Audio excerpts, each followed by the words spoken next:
What if I'm running a website? I do run a website. It's called Brax.me, right? Many of you go in there. There are, I don't know, 90 some thousand of you on Braxme. And if you go on Braxme and you need to buy from the store or whatever, you use the same encryption. You take the public key certificate, your browser then encrypts the message, and then in theory only my site can decrypt the message to the store, and then we process the transaction. Everything is cool, okay? Now, here's the problem, folks. What if I said, I'm going to be the bad guy. I'm going to be the bad guy. Here, I own this site. I'm going to be the bad guy. I'm going to share my private key with a 3-letter agency. Okay, so this is a one-site action. One website says, I'm going to share the public key, the private key, with a 3-letter agency. What happens then? What happens then, folks? Well, what happens is that the 3-letter agency can then intercept and see the traffic to that site completely from anyone. So anyone going to that site can do that. Now, I could have given the private key willingly. Maybe I was paid money and I said, oh, I'll take your money and give you the private key. Or the other possibility is somebody steals the private key from me, maybe goes into my computer, steals the private key, or gets into the server, steals the private key, said, oh, now we can break in. Now that we have the private key, now we can go attack this site, and we can then see everything that goes on in there. Okay, you see that that kind of danger here, because the security is based on having this private key secure. Whether willingly or not, if somebody gets a hold of that private key, the whole aspect of security on that website is completely gone. Now, I didn't mention this in the video. What I'm talking about today is stuff that is in addition to what I discussed in the video. This is not about necessarily by governments doing this, but let me just expose the weaknesses of the whole infrastructure. So this is one. If you willingly give a private key or unwillingly have it stolen by some other party, that party can then be a man in the middle. And then that means that that party can listen in to the conversations, and you can assume then that they can see everything in plain text. All I have to do is put the man in the middle right before the website. Put maybe at the ISP, go listen in at that point, and they can see all the traffic. Okay, so I gave an example of Braxman, but let's use any example. Let's say I want to see what everyone's saying at Facebook, and Facebook obviously can see everything you're saying and stores it forever and ever in their databases. But what if a third party wants to intercept that?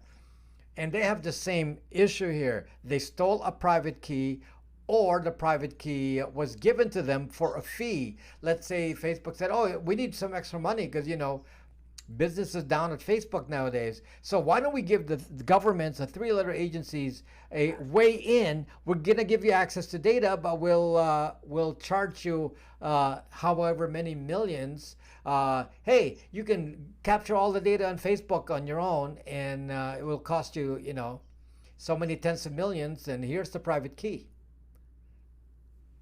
Okay, could you do that? Could you do that? Now, this is kind of the hard way, I have to admit, but you can do that, and that's one of the weaknesses of this whole system. Okay, so if somebody has that private key, this is not even a man in the middle per se. What I'm telling you is just simply the whole public key infrastructure and what can happen if somebody has that private key. Let me tell you something else. Let me tell you something else that 3-letter agencies have been doing. 3-letter agencies continuously scour the internet for signs of these private keys. I read that somewhere. For example, old hard drives, servers that you set up at an ISP, and then you leave it you leave it open, and then you let go of the server, and then somebody comes in there and strips off the public key, which they can use then the private key, which they can use then to break into the site. So those are some of the issues that we are faced with. Now let's complicate this issue a little bit more. Let's complicate this issue a bit more, just so you understand this problem here. The whole public key infrastructure is based on a hierarchy.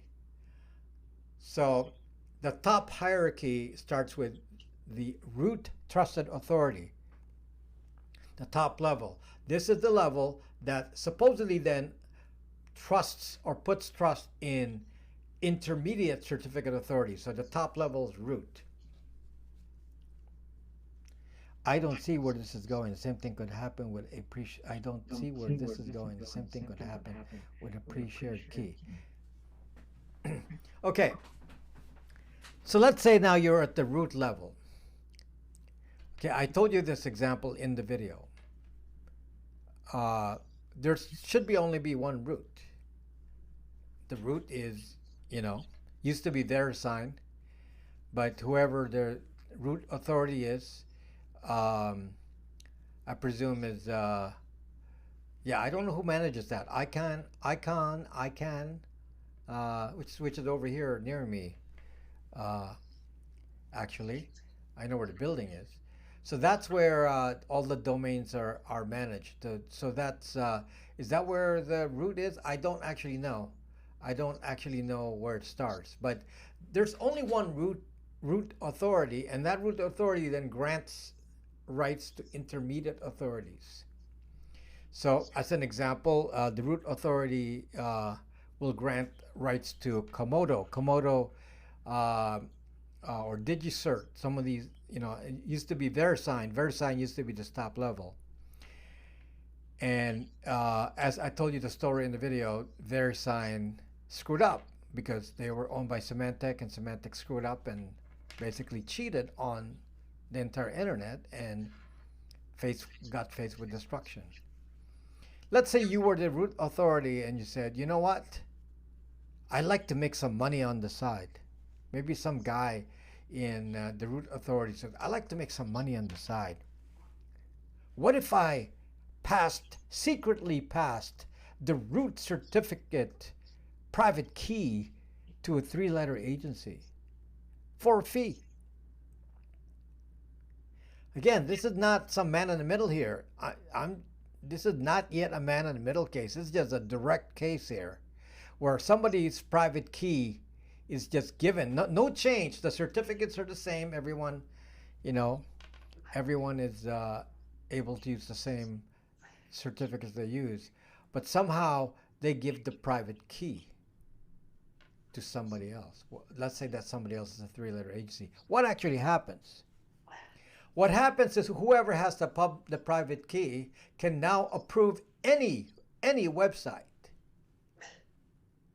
They can then create duplicates of every website imaginable globally around the world, even in any country.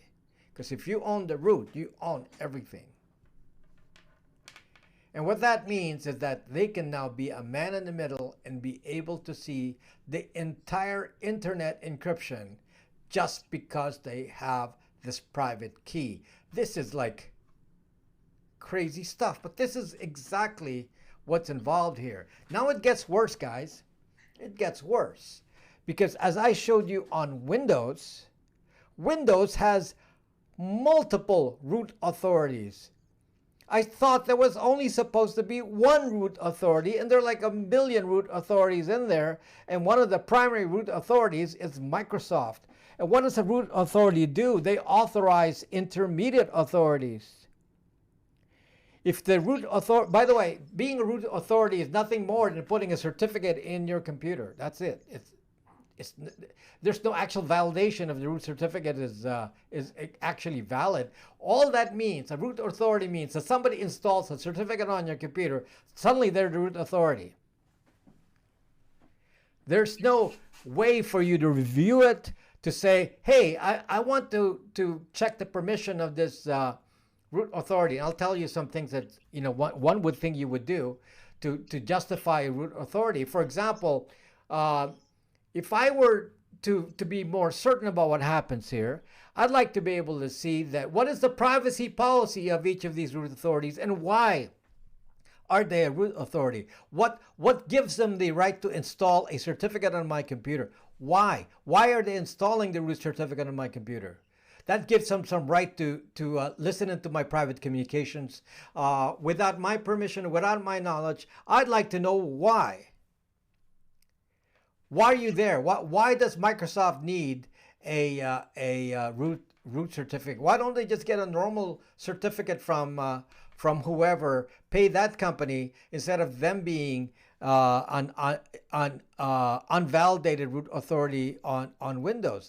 This means every Windows computer could theoretically be given a man in the middle by Microsoft to any party. This means that Microsoft itself could give the private key to a third party like a three-letter agency, and anyone can spy on any Windows computer just by having a root authority that's not actually a validated root authority that's supposed to be on the internet. It's really strange. Now, let's make this even stranger. Okay, the Linux operating system, if you looked at it, it has fucking Microsoft on there. Why is Microsoft root authority in a Linux computer? What the zuck is that all about? What the zuck is that all about? And there's some other, I looked at because I'm using Pop OS. Why is there, no, I'm using Ubuntu. This is on a server. Why does my Ubuntu server have Amazon root certificates and Microsoft root certificates? Well, I know why there's an Amazon root certificate. No, I actually don't know why. I thought there was I wasn't checking a Microsoft, Amazon AWS server. I was using a Linode server. Why do my Linode servers have Microsoft authorities by default? That means that the copy of the server software installed by Linode has those certificates preloaded in there from Amazon, Microsoft, and whoever else. Why is that? Why is that? Because anytime you put a root certificate that's not trusted, means they can watch your traffic. They can watch your traffic. And I told you that if, let's say Microsoft, so Microsoft is not really an official root, because there's only one root. There, it's whatever runs the old VeriSign. Is that who's running that now? Is that Komodo running that? I don't know. But the main root organization is the only one that can supposedly authorize certificate authorities, and now anyone can insert themselves as a root authority, in which case they can sell that private key to anyone. So now Amazon is loaded up on Linux. So what does that mean? Amazon sells it to the government? What does that mean? Microsoft sells it to the government? What about even those regular suppliers of certificates, Komodo, DigiCert, etc.? Now that VeriSign is no longer in business. Now, the one I use is called Let's Encrypt, which is free. And the thing about Let's Encrypt is that the certificates are only valid for 3 months. So even if you stole a private key, it's only valid for 3 months. So that's actually pretty good, because what can you do? I mean, you're gonna, if you stole a certificate or private key, it's not gonna be worth much in a short period of time. So it's one of those paid ones. But again, you don't even need to worry about that, because if you have a root certificate, you can fake the certificate of any website. You can fake the certificate of any website once you have a root certificate. So maybe this is all complicated for you guys, but it's what I'm trying to explain to you is that this is so sucked up. Okay, if I were to have a system of validation, I'd like to make sure that the root certificates are really truly root authorized, and that they come from an actual organization called root, and with an office with security guards. And I want all trusted authorities off this root authority to have published records of every zucking certificate ever issued and put it in a public website so we can see every certificate issued by every trusted authority. And then when I look at a trusted authority, I want to see not only the history of certificates they issue, and I want those certificates to be validated by the root certificate to make sure that nobody's cheating and coming up with their own roots and so on. I don't want any multiple roots like what they're doing now, where you install your own root in a computer and nobody stops you. Then what is the point of this public key infrastructure? It's all fake. We are being faked here. We think that we have encryption. We actually don't. What is actually happening is we have selective encryption. We can only encrypt what the government or some party thinks is not important to them. And if it's important to them, they can break the encryption. I mean, that's how zucked up this is. But if this were all auditable, where every transaction is mathematically put in a ledger, maybe it's some sort of blockchain certificate releasing, where nobody can backtrack and cheat. And if you issue a certificate that we verify against a zucking blockchain, then they can't escape. But we don't have this kind of system. We don't have this. What we have is this whole iffy system that doesn't have any real sense of verification, where anyone can state themselves as a root certificate. I told you in that video, I gave you the example. It's so simple in that video. It's such a simple explanation. I showed you how I installed Avast antivirus. And the Avast antivirus installed a fake root certificate without any concern or any limitations to it. And then it was able to read all the zucking internet traffic. Avast was able to do that. You don't think that's zucked up? You don't think that's zucked up? That even the antivirus can load their own root certificates? There's no limitations whatsoever. No limitations whatsoever. Nobody actually thought about, how do we make sure that nobody issues fake certificates? The only way that Google has managed to stay ahead of the game with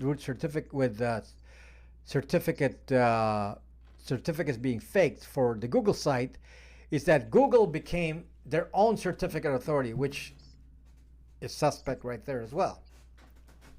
So Google could theoretically then read traffic as well, but they became their own authority. So Google.com is not issued by any other site but themselves. So what happens is the Chrome browser then is able to check who the authority is for their certificate. And the authority has to be Google's certificate authority, their intermediate certificate authority. That has to be the one that provided the certificate. If that's the case, then the certificate is considered valid by Chrome. Otherwise, it's not. So then all the Google certificates are issued by this Google intermediate certificate. And so now Google's safe from having a man in the middle. Except now, Google, being an intermediate certificate holder, can themselves fake every website. There's the craziness about this. Google can also sell their private key. Google can put any website and say, okay, we want to duplicate the domain facebook.com and put it on Chrome, and then somebody can use a three-letter agency can then read all the traffic to Facebook. And there are no restrictions to any of this because like I told you, there's no policing of what a root certificate authority can issue. They can issue certificates galore. There's no limit.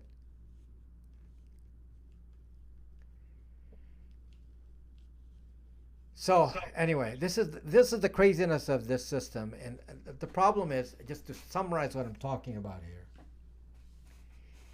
is that we live in a very dangerous world. We are told that we live in an environment where our transactions are secure, where we don't have anything to worry about because we have HTTPS, TLS, same as TLS, as our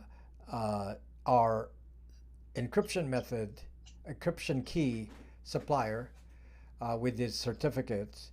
And because of that, then our internet experience is safe. And now I'm telling you that it is not safe. It is not safe. The internet encryption experience is made safer only when we can do end-to-end encryption. So if you use an application that does end-to-end encryption, it doesn't use these certificates. So if you use an app like Session, which is my favorite, or an app like Signal, which is not my favorite, but I use it, you are finally more secure. You don't have to worry about, well, you worry about a little bit, but not as much, because any communication you actually do on a Signal or a Session will be actually secure, except now they want to break that. So the TLS or HTTPS or this whole public key infrastructure is actually not safe, HTTPS and all that. No, some countries have broken it. All they have to do is preload a root certificate on every computer sold in that country, or require you to download something. That's it. They can just say, by law, you have to install this little thing in here. And then that's it. You break the encryption. But if you use end-to-end encryption, it's the only time that supposedly you would have been safer. And this is why the government doesn't complain about HTTPS, because they can break it. Okay? So now the problem is, now they want to break end-to-end encryption. So guys, very soon we will have nothing. Okay, how do they want to break end-to-end encryption? I already told you they want to do client-side scanning. They're going to force the OS to scan the device, maybe the OS, maybe something else, to scan your device pre-encryption or post-encryption and ignore the encryption in the middle. They can scan the content, scan your files, scan your traffic before it gets encrypted. And since HTTPS isn't guaranteed to be secure anymore, what the fuck do we have? And you think you have some privacy. And some of you think, oh, this guy, he's just a fearmonger, a conspiracy theorist. And I'm telling you some real facts here about how this works. And it's pretty iffy. It is very iffy. It's very sketchy kind of system here. How hard is it for somebody in secret to steal a private key and sell it to somebody? How hard is that? You think that's really impossible for somebody to do that? I mean, we have whistleblowers all the time, people stealing secrets. Why can't somebody steal private keys? You mean they can't do that? Of course they can do that. So anyway, we'll continue on in a moment. Let me just take a short station break.